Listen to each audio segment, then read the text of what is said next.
বন্ধের সমর্থনে ডোমজুরে সিপিএম কর্মীদের ছত্রভঙ্গ করতে পুলিশের লাঠিচার্জ। এদিন সকালে ডোমজুর বাজারে সিপিএম এর শতাধিক কর্মী সমর্থকরা রাস্তায় চলাচল করা বাস, লরি প্রভৃতি যানবাহন থামিয়ে চালকদের নামিয়ে নেওয়ার চেষ্টা করেন। পাশাপাশি বাজারের খোলা দোকানপাট জোর করে বন্ধ করার চেষ্টা করলে এলাকায় বিশৃঙ্খল পরিস্থিতি তৈরি হয়। খবর পেয়ে ঘটনাস্থলে আসে ডোমজুর থানার বিশাল পুলিশ বাহিনী এবং র্যাব।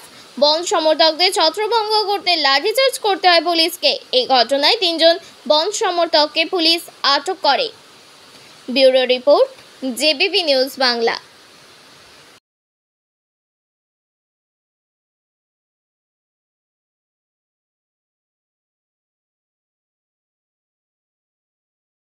সারা দেশব্যাপী 10টি কেন্দ্রীয় ট্রেড ইউনিয়নের ডাকে কেন্দ্রীয় সরকার শ্রমিককে ধ্বংস করে পার্লামেন্টে শ্রমিক আইন আনছে।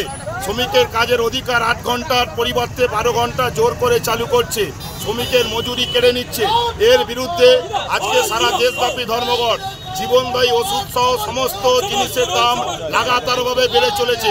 অসংগঠিত শ্রমিকদের ন্যূনতম মজুরি মোদী সরকার চালু করছে না।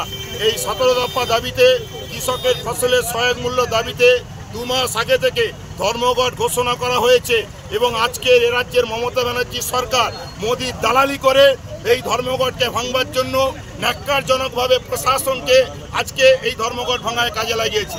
আমরা পুলিশের বিরুদ্ধে নই।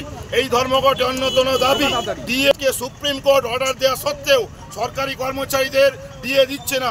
অবিলম্বে সরকারি কর্মচারীদের ডিএ কৃষকের ফসলের মূল্য দিতে হবে এবং আমাদের মমতা ব্যানার্জির নির্দেশে লাঠি চালাবে। পুলিশ কি নিজে লাঠি চালাচ্ছে? আজকে সরকার পুলিশকে নির্দেশ দিচ্ছে, ওরা আজকে ধর্মঘটীদের উপর আক্রমণ করছে। পুলিশের বিরুদ্ধে তো আমাদের আন্দোলন নয়, আমাদের পুলিশেরও যে ডিএর দাবি আছে, কিন্তু ওরা বাধ্যতামূলক আজকে তৃণমূল পুলিশকে দলদাসে পরিণত করে নিচ্ছে। ধর্মঘট করতে গেলে আমাদের লড়াই চলবে, গুলি চলবে, লাঠি চলবে, আক্রান্ত হবে, অ্যারেস্ট হবে, এসব বামপন্থীদের এসব জানা কথা। এ নিয়ে আমরা কোনো পরোয়া করি না। এই লড়াই দেশব্যাপী শ্রমিক শ্রেণীর চলছে।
জানতে না চলে যাচ্ছে বের করেছে কেন?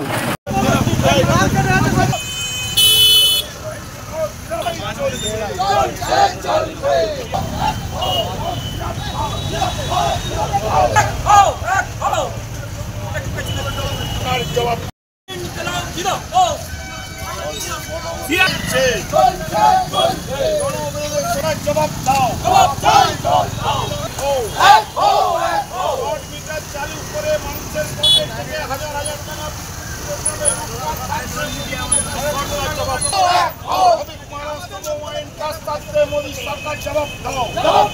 পরিবর্তে 12 ঘন্টা বাধ্যতামূলক করা হচ্ছে কেন? মোদী মমতা সরকার জবাব দাও।